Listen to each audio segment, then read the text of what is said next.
Hi everyone, welcome to tonight's Facebook Live. I'm Christine Daal with Fashion Ninja Warrior, and tonight is episode number 93. We are going to do a live interview with Andrea Minkow, business strategist, pitch expert. We're going to be talking all about how to pitch to investors and so much more. And let me bring Andrea on now. Hey Andrea, how are you? Hello, I'm good. How are you? I'm doing great. Good to Can you see you see me again. and hear me? Yes, I can see you and hear you. Okay, good. I just realized though it's not coming in on my AirPods, but does it sound fine for you? Uh-huh, it Okay, does. cool. All right, we're gonna keep it. I'm not gonna do anything. I know this is to be expected, but I have to say those earrings are epic. I I need you love all them. to They're get off so the fun, and I have them in like a million different colors. Wi-Fi. Awesome. So thanks everyone for tuning in. We're with Andrea. Amazing. I'm super excited to interview her and pick her brain and get to know more about pitching investors. And if you have any questions as we're going along, definitely type them in the questions. I want to hear from you guys, your comments, your hearts, your thumbs up. I love it. It's like oxygen to me. I need it. You guys know it. And just comment and say hi, because I want to make sure I can actually see the comments. Sometimes Facebook gets a little wonky and I can't see comments. So definitely, if you are hopping on, just say hi to me, just so that I can know I can actually see the comments here. So hopefully that'll be good. Also, if you are tuning in late, there will be a replay of this inside our Fearless Fashionpreneur Facebook group. And don't forget to share this video and just tell people if you share it, they can't watch it unless they're inside the Facebook group. So that's super important. Hey, Sharona, how are you? Nice to see you on. Awesome. So, Andrea, thank you so very much for taking the time and coming in. I am super excited to chat with you. Why don't we start with just a little bit of background? Why don't you tell us who you are, all about your consulting business, and what you do? Yeah, absolutely. Thank you so much for having me. I'm thrilled to be here. And I work with second career female entrepreneurs, so women who have subject matter expertise, like many of the women in this Facebook group. And I help them get from idea through raising your first round of capital. So figuring out your idea and pressure testing it to make sure it's actually a business, and then coaching founders through raising capital. Awesome. And Yeah. tell us a little bit about your experience, because I know you yourself have gone through raising 2 rounds of capital and different things. So talk a little bit about that so the viewers have an idea. Absolutely. So I ended up here because I was a second career female founder. I Yeah. started a tech company in 2013, event technology for live events. And I raised 2 rounds of capital. And I learned a ton along the way. And Mm-hmm. once I exited the company, I felt like the best way that I could give back is to share all the things that I didn't know and Yes. really help every other female founder that I possibly can both build businesses that will scale and also raise money, because there is a real strategy behind how you do that, and Yeah. it's really hard as a woman to raise money. And I think that if I can share any tips or tricks, it's just time to kind of blow the doors off of anything that is secretive around raising money. I So love that. Yeah. I love your mentality. I love what you're all about. I love what you stand for. I love your vision. I love working with women. And we kind of have the same viewpoint as far as yeah, like getting rid of the secrets, right? Like even the yeah, fashion industry is so secretive. People don't want to share their contacts. They're so afraid you're going to like backstab them or steal their ideas or something. And it's right. like, hey, let's all just collab. Why do we need to compete and, work together and help each other? Hmm. Totally. And, to that end, I started a podcast this year called Straighten Your Crown. And the entire purpose of it is that it's Yeah. literally episode by episode, everything that I know. And I do it with a woman named Amy Jin, who used to work at Google. And literally, we feel the exact same way. There is just no reason why women can't help other women Yeah. climb the ladder of success. And if you put a hand out and help another woman, it only makes you better.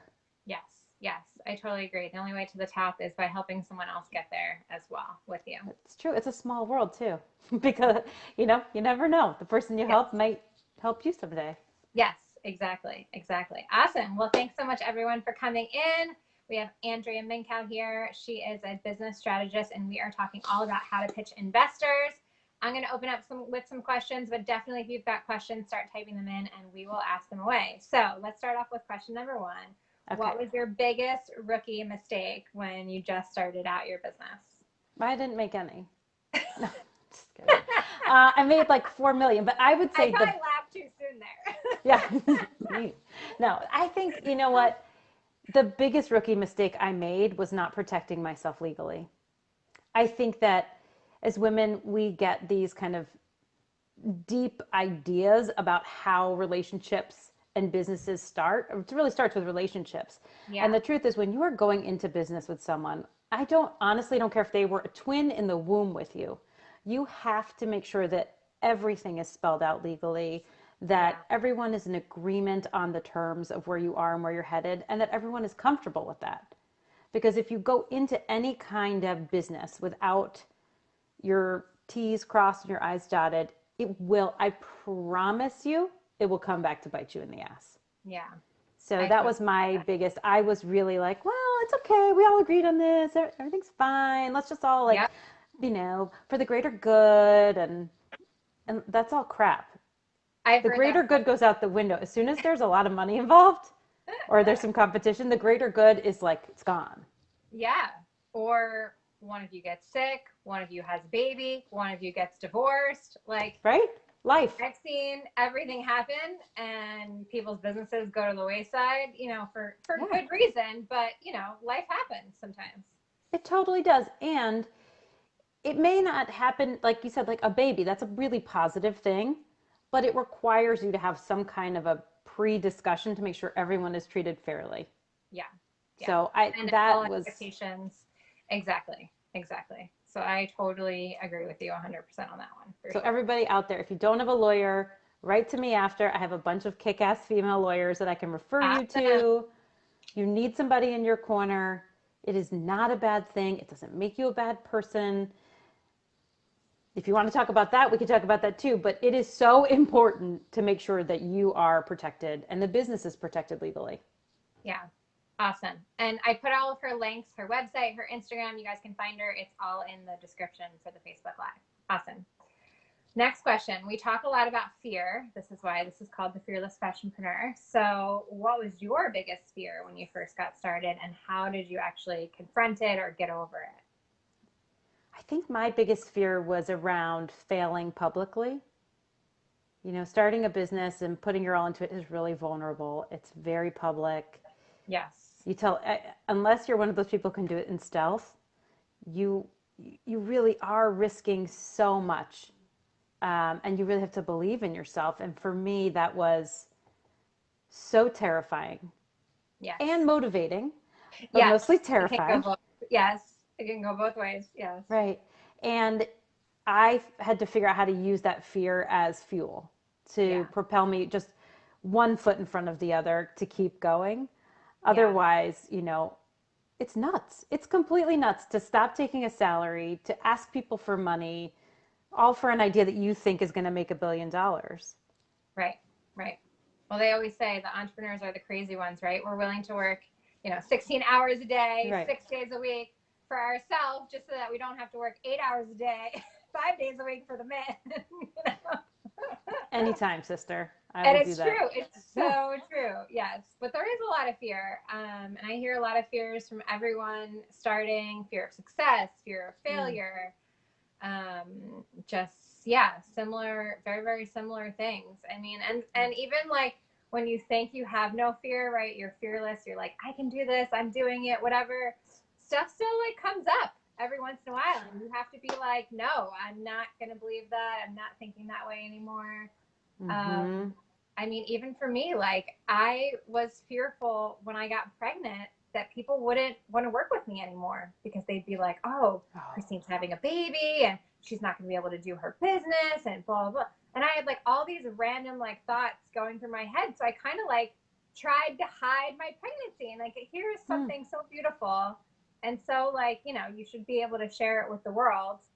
And here I was kind of like hiding it as long as Yeah. possible.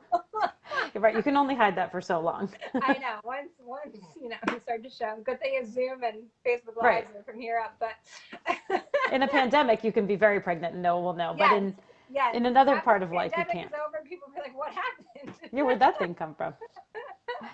But it's Yes. true. And you Yes. have to, in some ways, to overcome that, start telling yourself a different story. Or what I always tell my clients is you have to have this alter ego, right? That when things are so scary and you are risking it all, that can be paralyzing, right? Yes. And I think having a baby, that's something that can be paralyzing when you're an entrepreneur. And you have to, in some way, be able to get into an alter ego. So whoever that is for you, for me, it's hilariously Katy Perry, but I you love know, it. but like she doesn't take no for an answer. She doesn't care really what anyone thinks. And Yeah. who's going to really talk back to her? So you have to, in those moments, access a different part of your brain Yes. that I like that that. is fearless. Yes. I like that. I like that alter ego. That's really cool. Right. And like Katy Perry, by the way, is on I don't even know what the show is. The music show now where she's like wearing these crazy costumes because she's pregnant. Oh, okay. Okay. I have to check it out. I have to Yes. see. That's so funny. Awesome. All right. So confront your fear, have an alter ego, get over it, and let it be your fuel instead of your fear. Awesome. So let's talk about investors now. What Sure. do investors look for in new startups? I'm curious to even know this because this is not my area of expertise whatsoever. Sure. So it's actually rather simple. So first and foremost, investors look for rock star founders, right? It doesn't matter if you're creating toothbrushes or the next sports bra or a bathing suit.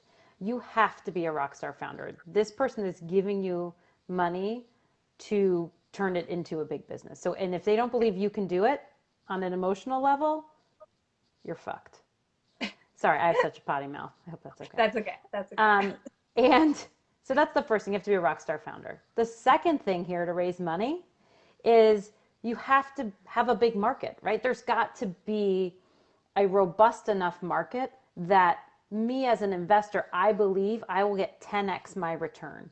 So that means if I give you $1, you're going to give me back 10, right? I have to believe that you have a big enough opportunity in the world to actually scale the Right. business. So I think investors look for rockstar founders with huge markets Okay. and uniquely positioned founders and markets who can make something happen quickly. Okay. So if you have too small of a niche or too small of a market, it's possible that an investor might say, your idea is great, you're great, but your market is just too small. Yeah, totally. And it is your job as the entrepreneur to understand your market, right? There are a bunch of exercises you can go through to understand, both from a top-down perspective and a bottom-up perspective, just how big the opportunity is.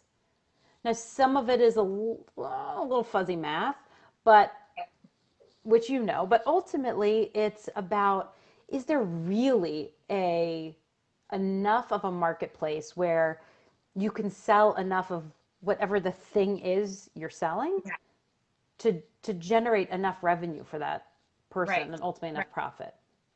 And I guess I would assume then ultimately they're also looking at, okay, let's say you're starting off with like a one product type of business, that you have ideas to then grow that maybe into another product or a service morphs out of it, or you're going to somehow franchise or license, or that even if you're not going to create like a huge product line necessarily, you have out of the gate, let's say you have at least a vision or a goal or a destiny of where you want to take this to really scale it. That's such a good point, Christine. And I would say not the way you described it is the vision, right? So when you go out to pitch your business, you need to pitch the vision and then ratchet back and say, okay, my vision is to have every product in the beauty industry, right? I'm going to lead the beauty industry. I'm going to do everything. And today I make chapstick, but tomorrow I'll make chapstick and bronzer. Right. So it's really about, and I think entrepreneurs often get stuck there in an upside down method where they're like, I'm making chapstick. And it's like, nobody wants to invest in chapstick. but I want to invest in Sephora. Right. Right. Right? Well, Sephora makes chapsticks and brushes and all kinds of, little Yeah. tiny things, but they Yeah. add up to a much bigger vision. Yeah. And I think it's odd for me almost because sometimes I get so many entrepreneurs coming to me and they have so many ideas. They want to do everything. They're like, I'm going to be Ralph Lauren. I want to have a lifestyle brand. And they want to Yeah. make a hat and a jean and a polo shirt and a Yeah. t-shirt and swimsuits and lingerie. And I'm like, whoa, wait. That's like way too many product categories to Right. start out with, especially if your budget is not there. Like if you're, small budget, you're just getting started, you probably need an investor, right? You can't be everything to everyone right out of the gate. So you kind of have to, in a sense, scale it back. Still important to know where you want to be 5 years, 10 years down the line, what the overall vision is for the brand. But how can we kind of like scale it back and pick one product category to start out with just for now, just to prove the concept, just to get the brand going, just to get marketing, just to get your tribe, social media building, and all that kind of stuff. Mm-hmm. And I think what you're identifying is this parallel path that has to happen, right? So when you go out to raise money, you are selling a vision and $1 billion company, and you need to pitch it as such. You're not pitching where you are today. When someone comes to you to start the operations of a business, completely different, right? Where you start with operating and proof of concept, that's all super important. And you need that information and data to ultimately answer some deeper questions from investors. But I think it's a mistake to put them together. Okay. Right? Yeah. I think you've got to get really clear on what the vision is, and then also get really clear on where you're starting and what you can achieve, what those metrics look like, what are the milestones. Yeah. Is it the jean or the hat, or like what is the thing you start with? And I think that's where your magic comes in, because you help people figure that out. Yes. Yes. Well, and from a production standpoint, I just look at things like production, manufacturing, design standpoint. Like you're going to spend so much time and energy designing and developing all those various different products, and so much money and so much time. Yeah. And then from a manufacturing standpoint, sometimes you can't find one manufacturer that does such a wide range of products. Like a fully fashioned sweater is made at a completely different factory than like a long silk dress or a swimsuit. So one factory is not going to make everything. And then for you to source all those different factories and have, all these things being made all over the place at the beginning, for most startups that have zero fashion background whatsoever. This is like very stressful already. Disaster. But it's still important to know, where are you headed? Where do you want this to be? Do you want it to just be a baseball hat collection and that's all you do? Or do you eventually want to make jean jackets and sweaters and tops and jeans and all this kind of stuff? For sure. For sure. So let's talk about business structure. A lot of people come to me, they want to know, should they be an LLC or an S Corp or a C Corp? And I'm not a lawyer by any means, but does it matter to investors? Like, do investors look at that in any way, shape, or form and say, oh, you're just an LLC, like you're not even a real company or something? Like, does that matter? How do you find that investors view that? Sure. So I always have to say this too. I'm not a lawyer and I'm not an accountant, but I'm going to give you advice. So my guidance is spend money once instead of twice. So if you know you're going to raise capital from institutional investors, meaning a venture firm, a very seasoned angel network, a PE firm, they often look for ease of the deal, right? You want to make that happen as quickly as possible. And so that means you are formed as a corporation. Okay. Oftentimes as a startup, you want to start as an LLC because you have a tax advantage. You can pass through the losses, right? You can, as a corporation, have what's called an S election. S is in Sam. Yes. And that gives you some of the benefits of an LLC. Of course, you lose your S election for like 1,000 different reasons you lose it. But so I think if you go into this knowing that that's what you want to do and you're going to need to raise large amounts of capital, just set yourself up as a corporation. Just do it. That way. Listen, the world is changing.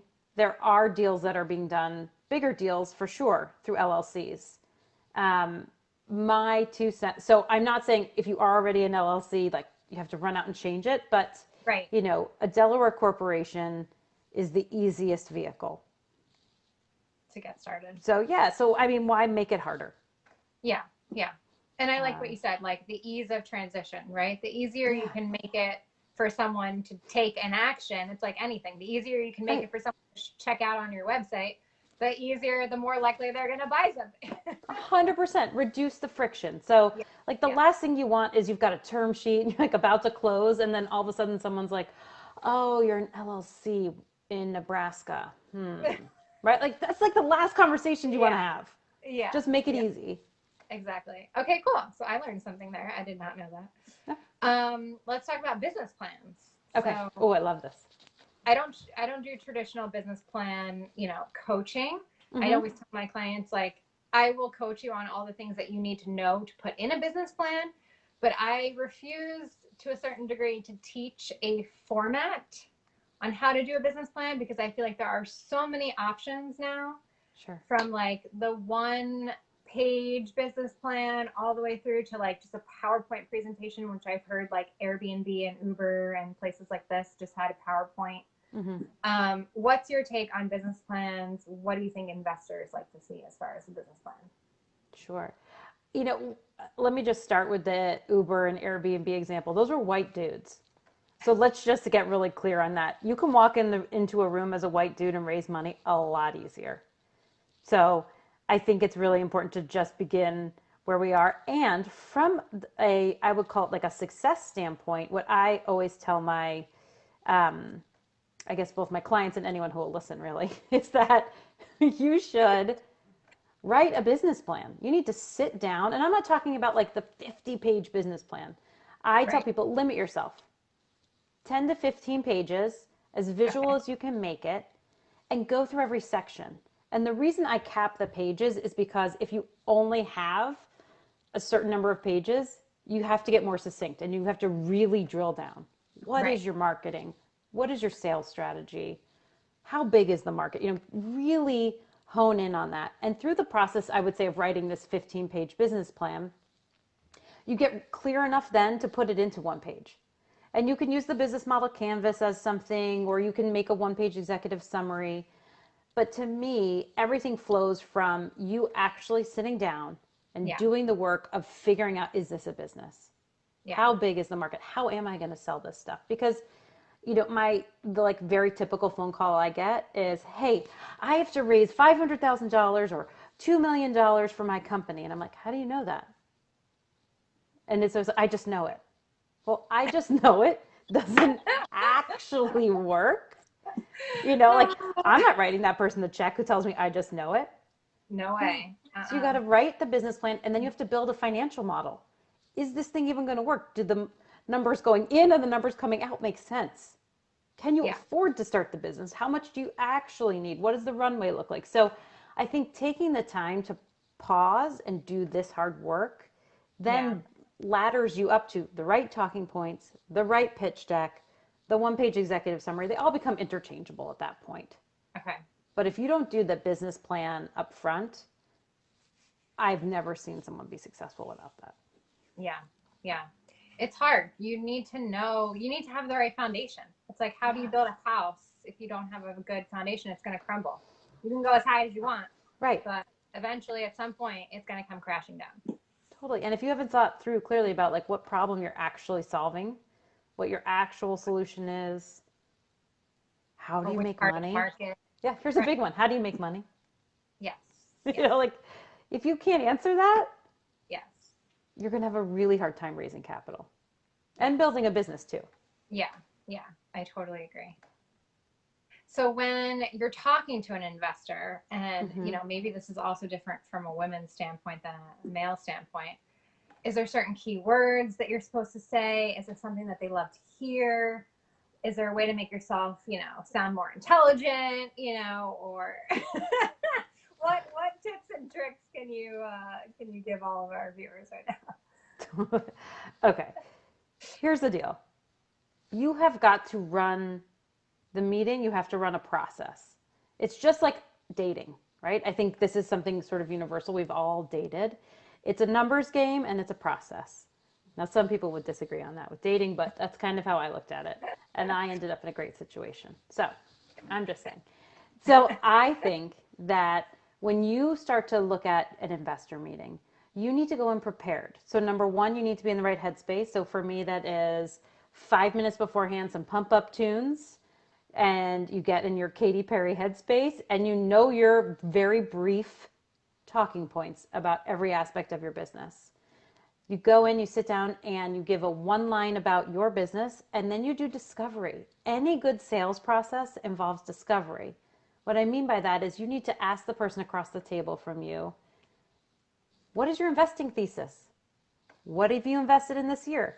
How much money do you typically invest? What is your process to getting to a decision? Could you make one today? Do you have partners? What does that look like? So you have to understand before you say anything else. And this is very counterintuitive to us as women, right? We want to sit down and just like vomit everything we know. Yes. Well, we're right? talkers by trade. I mean, that's what we do. It doesn't work. It's not going to work in fundraising. You need to get some information up front. And people are like, but won't they be offended? But what? No. Don't waste anyone's time. Find out what they want to know. Right. And certainly don't waste your own time. And then tell them, answer their questions. So if this investor is going to tell you, we have a fund, we've made 10 investments out of it this year, and we actually have $4 left. Well, you know this is now a 10-minute meeting, right? Right. Or they're going to say, I can write you a personal check today for $50K, and then I'll take this to my partners, and we can do a $2 million deal. Whatever it is, understand what is important to them. Do they care about market sizing? Are they a marketing guru? Do they come from social media? So get really clear on who they are, how they think, and how they make decisions. Then go into your pitch. As you're pitching, it's important to listen and engage, and to also not get dragged into a rabbit hole. Your early days as a startup, and sometimes investors want to take you down some path of, really deep on some numbers around X. And the truth is, what you need to do as a founder is say, you know what, that's a great question. And we've made these, let me tell you how I think. Here are the assumptions I've made in my business plan. We go back to the business plan because you've thought about it now. Yes. And any investor, in my opinion, who's doing early stage investing and is worth their salt, just wants to understand how the entrepreneur thinks, right? How did you get to that assumption? Does it make sense? Does it hold water? Yes. So there's that. So you don't want to get dragged down into that. And you have to remember, sometimes we end up feeling like, I'm so dumb, I don't understand what that person's saying. And the truth is, they just might not understand what you're saying. So just take a deep breath, get yourself back on track to what you want to talk about. You're like, you know what, that's interesting. And let me tell you why the magic is in our sales cycle. Let me tell you why the magic is me as a founder. And then you have to ask for money. So often, the worst thing you can do is leave a pitch meeting without a yes or a no. Okay. So get an answer. You want an answer either way. Yes. So it is your job to leave 10 minutes, let's say at the end of the meeting, to say, look this person in the eye, say, are you interested in investing? And then you have to sit on your hands. Like, I don't care what you need to do to not talk, like pinch your leg, whatever. Yeah. You're not going to sit there in silence for an hour. So just wait, let them answer you.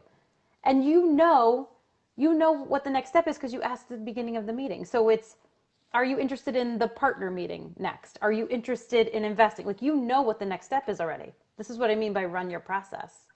So get to a yes or no. If they're a no, better that walking out the room than wasting any more time on them. Yeah. You want to have as many yeses in your pipeline as you possibly can. Yeah. I like that a lot. I agree. I totally tell my clients, when they're pitching buyers, similar process. It's not a no until they tell you it's a no. If you haven't heard from them, if they said maybe, if they said come back next season, that's all like possibilities. So until you get a no, until you get the flat out no, it's still possible, and you want to follow up with them, but keep following up until you get a yes or a no, right? And prize your time enough in this situation. I think with a buyer, it might be a little more nuanced, but in this situation, if they're a no, you're wasting time not working with other investors who might be yeses. That could be interested. Exactly. Yeah. Yes.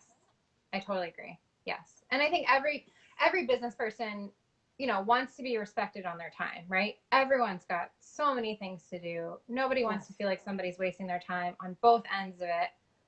I know I appreciate it when I have a call with somebody and they're like, oh, I know that we only have 20 minutes. Our 20 minutes is up. I don't want to waste your time any longer. It's just common courtesy, and Yes. people appreciate that, I think. They do. And I think what's also important is to remember that while you're in this room pitching, right, you're like feeling so desperate and you're feeling like the power dynamics completely off. It's so important as a founder, particularly a female founder, to remember that this person has to respect you as a CEO or a COO or whatever freaking role you Yes. have. And if they don't, you're fucked. Investors tank businesses all the time. Look in the news. Right. You are giving Right. somebody a chunk of your business. All they're doing is giving you some cash to make it happen. Right. Don't remember that the power dynamic is they're giving you a small amount of money. You're going to work your ass off to give them a big amount of money. Yes. Yes. You Very have to true. remember Very, that. very, yeah. Like I used That's to say too, when I was raising money, I would say, I know shit's going to hit the fan. I would always, in every investor meeting, are you the person I can call when shit hits the fan? Like, do you know how to fix things in business? Because, like, I was a first time entrepreneur. I knew how to build live event software, but, like, fuck as hell, I didn't know what and most things were. Like, I was like, I need people who can help me. right. Right. Yeah. Well, So, and I think to some degree, yes, people want money, but they do want that level of expertise too. They do want both. to know that they can count on you, they can Mm-hmm. call you, they can ask for help, and that sort of thing as well. Right. Yeah. You want both. You want smart money, people who can help you. You also sometimes want some silent money. So people who just want to be passive investors Right. Right. and be quiet. It's good to have a mix. Good. Awesome. So we have a question from our audience. Limiko Sure. wants to know, how often do fashion brands get financing from investors that they how often do fashion brands get financing from an investor they don't know, like investor groups? Oh, Have okay. you been able to find any, unless there is a technology component? I guess she hasn't been able to find any investor groups unless that are willing to invest in fashion unless there's a tech component to the fashion. Yeah. So what I would say is think about your pipeline and how you're building it. Oftentimes, early days, finding an investor who already knows you or knows you warmly through someone else, an angel investor. I don't know about specifically about angel investor groups. I often suggest you stay away from them because their processes aren't so great. Okay. But think about your pipeline as some concentric circles. So start with your friends and family. And even if you think they have no money, let them know what you're doing. You never know who Yeah. they know and what they know. Then start to think about every person you've ever worked with, every camp you went to, every Yeah. religious school you went to. Like literally think of every circle of your life and start that way. Start tapping into an alumni network from schools or things like that. You'll get to people who might trust you faster. That's a good point. I like that a lot. Which kind of already covers my next question. Where should startups go to find potential investors? So you already answered that one. So that's great. Yeah. I mean, there's also things like AngelList and Crunchbase. There are other places. PitchBook has a subscription you can do. And I would suggest that you put those as a secondary or tertiary option. Okay. Start Start with, within your yeah. own network. Yeah. Mm-hmm. And you'd be amazed. I mean, they say the 6 degree, we're all 6 degrees removed from everybody. Even Yes, if you go on LinkedIn, you'd be amazed at who you know through someone else just totally. connected on LinkedIn. Yeah. So, And you can keyword search on LinkedIn. And like, I know I'm so much more willing to say yes to any conversation with someone who went to one of my alma maters, right. right? You just have some connection. You have something in common. You can chit chat. You can build rapport around it. Yes. Yeah. I love it. I love it. Now, do you see investors ever willing to invest specifically in a fashion startup, let's say, before it's actually launched? Or do they need to have sales? Like, do they need to have a proven sales model where like they already have some sales going, they've already proven that this thing works, that people want it? Or do you think some of them are willing to invest before they've even launched? It depends on the founder and it depends on the investor. There are tons of investments that are made before anything is launched. There are lots of examples. And I think in fashion it might be a little bit harder, but that's where you have to really focus on your uniqueness as a founder, right? Yeah. Are you uniquely qualified in some outrageously awesome way that it makes sense for somebody to invest in you before you have sales. Yeah. So, and that's where understanding, I would say, you, your uniqueness, and the marketplace can really shine for you, particularly in an industry like fashion where it's saturated. So saturated. Right. We're not talking about like something like rocket ships to the moon where you don't have many competitors. In fashion, it's a very saturated market. So you have to have something unique that you are bringing to the world that is a game changer, I would say. Yeah. Yeah, I like that a lot. I totally agree. I love watching Shark Tank. I don't know how you feel about Shark Tank, but I'm obsessed with it. Yeah. And oftentimes you will see, they will literally say, you know what, I don't like you as a person, I'm not investing. Or, Totally. I don't believe you have what it takes. Or, you're still in college, this is not your full-time thing. See you later. So I do think it has a large part to do with you as a person. Totally. It does. And I always say that investment decisions are made in the first 5 minutes. And it has nothing to do with the numbers. The numbers are just the justification we use. Yeah. But it is an emotional gut decision. And I don't think any investor is going to admit that out loud. But we know psychologically, Yeah. they've made the decision within the first 5 minutes. And then you use the data to really assess. And sometimes you can talk yourself out of something, but it's really about, do I trust this person? From a very primal place. Yeah. Yeah. And so that goes along with what you wear matters, what your body language is matters. Because if you're hunched over, if you're looking like shy or something, if you go in with like a t-shirt and shorts, I don't know. I see people on Shark Tank even do this, and I get it. Like sometimes it fits their brand, or they're selling flip-flops, so they're wearing the flip-flops. But like I still think to a certain degree, it still has to be like polished. It still has to be like professional. I don't know. That's just my take, but yeah, get yourself together, show up as a great version, the best version of yourself, who's super confident. Yeah. People like to be around winners. Who doesn't? Yeah. Do you have any tips or tricks on like psyching yourself up? I know you mentioned like the pumping music or whatever beforehand. Do you tell your clients anything else to like pump them up before they go into a meeting or? Sure, I do. So we do, like I often say that you should do the power posing, which I think maybe you know about. So music is a great tool. Power posing is a great added tool.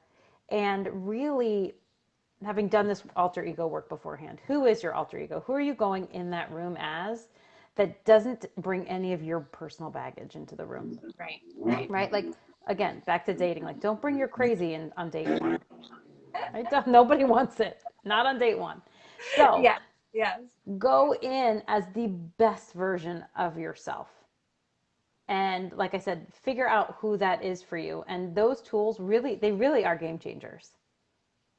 Yeah, totally. I love the power poses. I do them all the time. I do the V for victory. I do the hands on the waist. Like yeah, I love it. It's like so good. Awesome. Okay, so now let's talk about current pandemic situation going on. COVID. How are investors acting right now? Are they pulling back? Are they more fearful? Are people just still investing? Like, what have you kind of seen during this time? It's been interesting, but I think what I find most interesting is that investing hasn't stopped. It's actually ramped up in many instances. And so what we're seeing in the industry is that venture firms have what they call dry powder, which is money left in a fund that they have to spend contractually by a certain date. So they still have to invest no matter what. Now, and their investment thesis might shift a bit around, let's say in retail, and you're thinking about a supply chain that may be impacted because of, let's say, I don't know, a global pandemic. So having thought about that is important, but there is still a ton of money out there. And what we're also seeing in the angel side is that there are better deals to be had. So a lot of angel investors are saying, okay, the valuations we've been seeing since about 2006 have doubled, and now they're going back down to a much more reasonable place. So if you're raising debt or equity, it is important to know that those numbers have come down to a more reasonable place, but there's still a ton of money out there and still a lot of people are investing. If you think about the last financial crisis, we got Uber, We got, like lots of great Yes. businesses come out Yes. of scary Yes. times. Yes. I always say that. And I always say, out of every obstacle, there's an opportunity. And if you even look back, I was reading up on like things that happened out of the Great Depression. Yeah. And the laundromat was actually birthed. Really? Yeah, it's really shocking. That's amazing. Story. But the laundromat itself, business, was birthed out of the Great Depression because the washing machine was invented at the time, but it was so expensive and no one could afford it. So they had to figure out a different way to get it to people. So they rented them. That's genius. That is how the laundromat was birthed. Yeah, it's crazy. So that's a market, a big market with a great solution that could scale. Yeah. And look at it today. It's like one of the best selling business. It's one of the best businesses that you can actually, if you were thinking about buying a business or something, right? It's very profitable. And it's pandemic proof because they're all essential. So they're all open. There you go, girl. So, economic pandemic proof. So it's not a bad business to get into. Maybe not. And in fashion, maybe you could make the clothes and wash them for people. Hey, you never know. Dry cleaning and we make them at the same time. Sure. Yeah, so funny. And hey, maybe that will be a business because we're all so worried about going to the store and trying on clothes right now. Oh my gosh. It's terrible. I know. It's really bad. It's really bad. But yeah, I always say that, there are so many opportunities and so many good things can come out of anything. So anything's possible. You never really know. It's true. And all it takes now as a founder is to step back, look at your business model again, think about ways you can adapt, be nimble. Instead of letting this crush you, use it as an opportunity to be more creative. Yes, definitely. And there is money out there. Yeah, creativity is, in my opinion, one of the best traits you can have as a business owner, and adaptability. Yes. There are so many businesses that go out of business because they refuse to adapt to the times. Yes, 100%. And so you have to be adaptable. You have to be nimble. You have to, maybe you were doing one thing one way and it worked for 5 years. And guess what? Now it doesn't work anymore. So you have to figure out something else.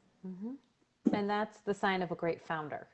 Yes. Back to what I think is the most important thing here is investors look for founders who think the exact way that you just described. They want a founder who's going to say, okay, this isn't going as we thought because now there's a global pandemic or because 1,000 other reasons. And they're going to pivot and they have creative ideas and they think on their feet and they go deep.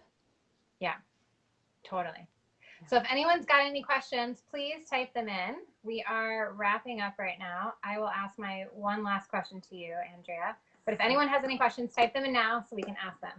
So my last question, what piece of advice would you offer beginning entrepreneurs just starting out with their business?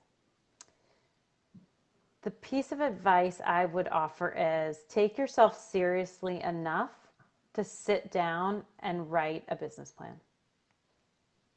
Believe in yourself and your value enough and your idea enough to decide and pressure test it and see if it actually is a business. Or if it's a hobby. It may be a hobby and that's great. Or maybe a lifestyle business. Also great. Right. Nobody... Good. No one ever said everyone has to have a venture backable business. It's actually a terrible idea. Why do you want to give away equity in your business? That's what I always say. I'm like, your business is like your baby. Would you sell your baby to somebody? No. No. So unless it's like 3 a.m. and she's crying. Well, maybe. Dirty diaper day. Yeah. But, your business, you have to give away part of it, in order to get the money. And of course, I know that most people need the money and that's why they do it, right? But at the end of the day, you're giving away part of it. Right. And so if you can figure out up front how to build it maybe a little slower, but retain more equity, do it. I know I make my living teaching people how to raise money, but I always tell people, if you don't have to do it, don't do it. Yeah, I totally agree. Now, you help a lot of your clients with business plan writing and stuff like that, correct? Yes. Yeah. Okay. Talk about that a little bit, like how the process works, how they work with you, that sort of thing. Sure. So all of my clients go through a process of writing a business plan, building out a financial model, developing the talking points, and then coaching and strategizing for pipeline building, and then execution and how even the email communication should work between you and potential investors. And what we do is I have a template that I've written for a business plan, and we use it as a conversation tool. So we go back and forth, and I do some education, some hole poking, and we figure out together how to get to the heart of what each section needs to be and what it should be. So this is done typically over the phone, Zoom, something with you. Yeah, well, right. So, I mean, I've always been willing to do things online and have, because my clients are all over the world. But now, yes, everything is done on Zoom or Google Hangouts or over the phone. Oftentimes, depending on, one of the great things about being a consultant now is I can be really nimble. And some people say, you know what, give me a template with a bunch of questions. I want to go answer it, and then we'll discuss. Other people say, let's work through each question together. I need to bat ideas around. So it depends on each person's style. But we go through, we build out the assumptions, every detail behind your business. And then we talk about how you might scale that and what the scale will need to look like for an investment. So the process usually, depending on where you are as a founder, it can take, I tell people, anywhere from like 3 to 6 months to raise a round. Okay. To just kind of like get your first initial funding. Yeah. Mm-hmm. Okay. And how long would you typically say the business plan writing stage kind of takes? Depends on how motivated you are as a founder, right? So I have a founder who was like so motivated recently, and we helped her close a $1.5 million round in under a month. But she was on it. She was like, give me the things, let's do this. And we did. And we just cruised through it.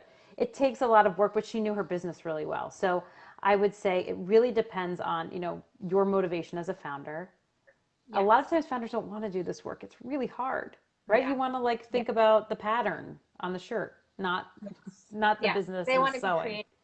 Yeah, they want to be creative. They don't want to look at the numbers. They don't want to have to think about technical, mathematical things. But it's power, I have to tell you. And the understanding your business is the most powerful thing that you can have as an entrepreneur. Yeah, I totally agree.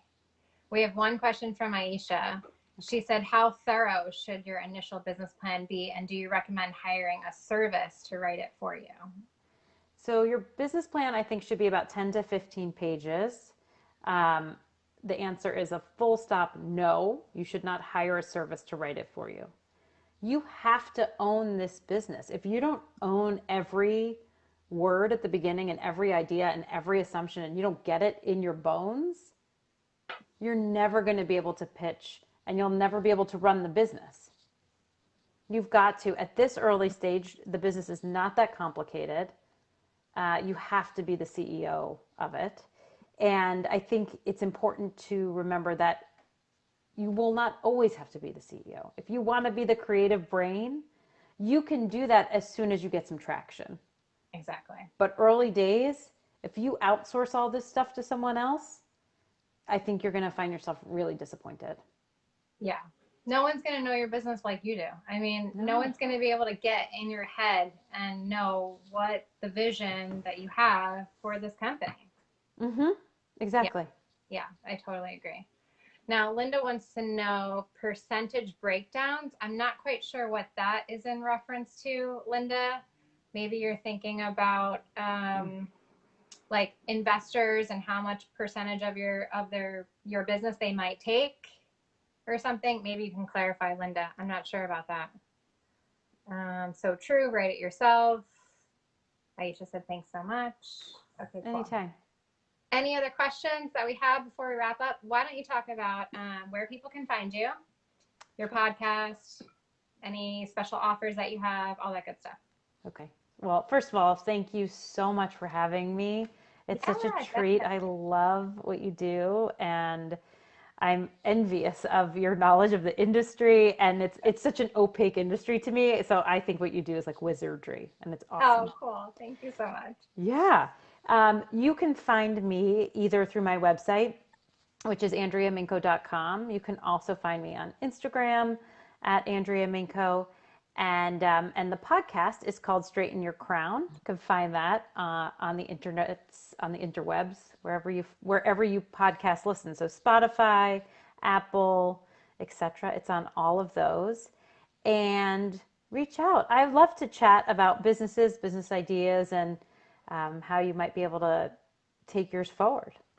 Yeah, Andrea is such a cool person. Reach out to her. Let her know that you found her on the Fashion Angel Warrior Facebook Live. I think Linda said yes. I'm assuming you mean, Linda, that you wanted to know like percentages that investors typically ask for. I mean, I don't know about you. I've never seen anyone ask for more than 51%, but maybe that's possible. I mean, an investor can ask for anything they want, I suppose. It's important, I think, that you think about your business once you understand your financials and you understand the value of your business. It's important to think about how you're then going to raise the money.